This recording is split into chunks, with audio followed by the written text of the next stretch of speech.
Selamat datang di Gagat Pamungkas Channel, channel hiburan dan edukasi. Jangan lupa tekan subscribe dan klik lonceng supaya channel ini dapat berkembang. Kali ini kita akan berbicara tentang teks laporan percobaan. Tahukah kalian apa itu teks laporan percobaan? Teks laporan percobaan adalah sebuah bentuk tulisan yang memaparkan suatu fenomena dari hasil pengamatan, yang pengamatan itu bertujuan menginformasikan hasil yang diperoleh kepada orang banyak. Selanjutnya, kita akan bahas tentang ciri-ciri teks laporan percobaan. Yang pertama, teks laporan percobaan bersifat umum atau universal. Yang kedua, teks laporan percobaan lebih menekankan pada pengelompokan terhadap suatu hal yang dibahas. Yang ketiga, teks laporan percobaan memiliki hubungan antara yang dijelaskan dengan kualifikasi yang dijelaskan. Misalnya, objek yang diamati adalah planet Venus, maka dapat diklasifikasikan misalnya mulai dari definisi planet Venus, bentuk dan warna planet Venus, ukuran, ciri-ciri planet Venus, dan sebagainya. Begitupun dengan kelelawar. Misalnya, yang diklasifikasikan adalah jenis kelelawar, ciri fisiknya, dan kebiasaan hidupnya. Nantinya bagian-bagian yang diklasifikasikan akan dijelaskan secara rinci sehingga menjadi sebuah teks laporan. Untuk pembahasan selanjutnya adalah struktur teks laporan. Struktur teks laporan yang pertama adalah pernyataan umum. Pernyataan umum berisi klasifikasi aspek dari sesuatu seperti hewan, alam, tumbuhan, dan lain-lain yang dibahas secara umum.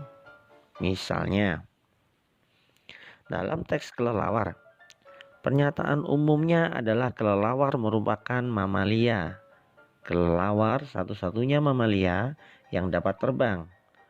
Ada lebih dari 1000 jenis kelelawar, seperti kelelawar vampir, kelelawar telinga panjang, kelelawar ekor 3, dan kelelawar buah.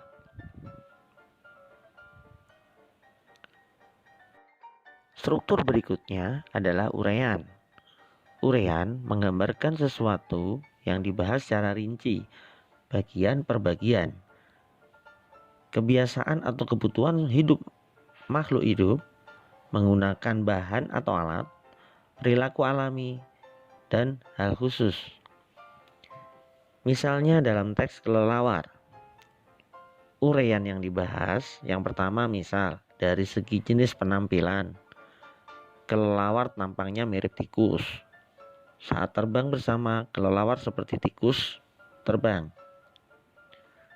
Lalu dibahas mengenai kebiasaan makanan.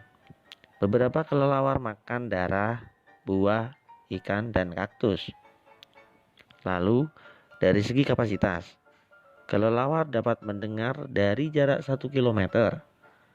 Mereka jenis nokturnal. Kelelawar melihat dengan pupil mereka. Oleh sebab itu, mereka membuka matanya lebar-lebar untuk melihat. Dilihat dari perkembangbiakannya. Kelelawar memiliki bayi. Kelelawar menyusui anaknya. Selama 1 tahun, kelelawar memiliki 3 bayi. Untuk selanjutnya yaitu unsur-unsur kebahasaan. Unsur kebahasaan yang pertama yaitu aspek umum atau generik. Aspek yang memiliki makna dan cakupan pemakaian yang luas, contohnya kendaraan, bunga, mamalia, ikan. Ikan di sini ikan air tawar. Lalu contoh dari kendaraan.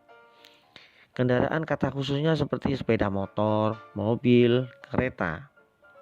Lalu untuk bunga kata khususnya bunga matahari, bunga sepatu, bunga kamboja dan lain sebagainya. Untuk mamalia kata khususnya lumba-lumba, sapi, kambing dan lain sebagainya. Untuk ikan tawar kata khususnya yaitu ikan mujair, ada ikan nila, ikan lele, ikan koi dan lain sebagainya. Unsur kebahasaan selanjutnya adalah kata tugas.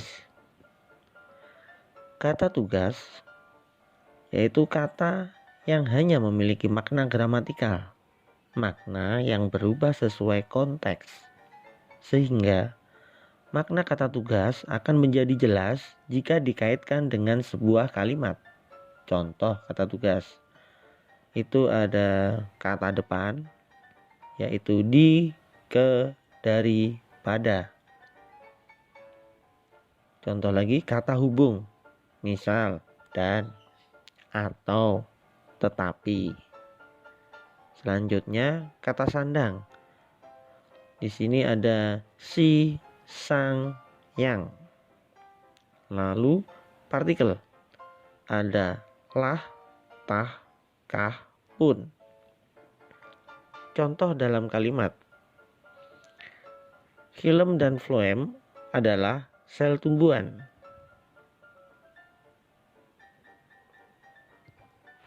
Untuk unsur selanjutnya adalah kalimat aktif. Kalimat aktif adalah kalimat yang subjeknya melakukan perbuatan kepada objek. Biasanya menggunakan kata-kata kerja aktif. Contoh, makan, lompat, lari, renang, dan lain sebagainya. Atau penggunaan menasal dan ber. Contoh, Alek memakan nasi sampai habis. Alek sebagai subjek, memakan sebagai predikat, nasi sebagai objek. Pada kalimat itu, Alek melakukan tindakan kepada objek, yaitu nasi. Unsur kebahasaan selanjutnya adalah urutan kegiatan. Urutan kegiatan biasanya terdapat dalam prosedur atau cara kerja yang terdapat dalam teks laporan percobaan. Contoh, pertama, siapkan alat dan bahan yang diperlukan untuk melakukan percobaan. Kata pertama merupakan urutan kegiatan. Unsur kebahasaan selanjutnya yaitu kata benda. Kata benda adalah kata yang mengacu pada benda, manusia, binatang, konsep, atau pengertian. Contoh, bahan baku, ketakutan, petinju, pengadilan, pikiran, dan lain sebagainya. Selanjutnya yaitu kata teknis. Kata teknis merupakan kata yang memiliki arti khusus terkait bidang atau keahlian tertentu. Contoh, di sini Bapak ambil pendidikan. Kata teknisnya bisa kurikulum, silabus, dan lain sebagainya. Di bidang kedokteran, kata teknisnya adalah infus, pasien, dan lain sebagainya. Terima kasih telah menyaksikan. Jangan lupa subscribe dan share supaya tayangan ini lebih bermanfaat untuk kita semua.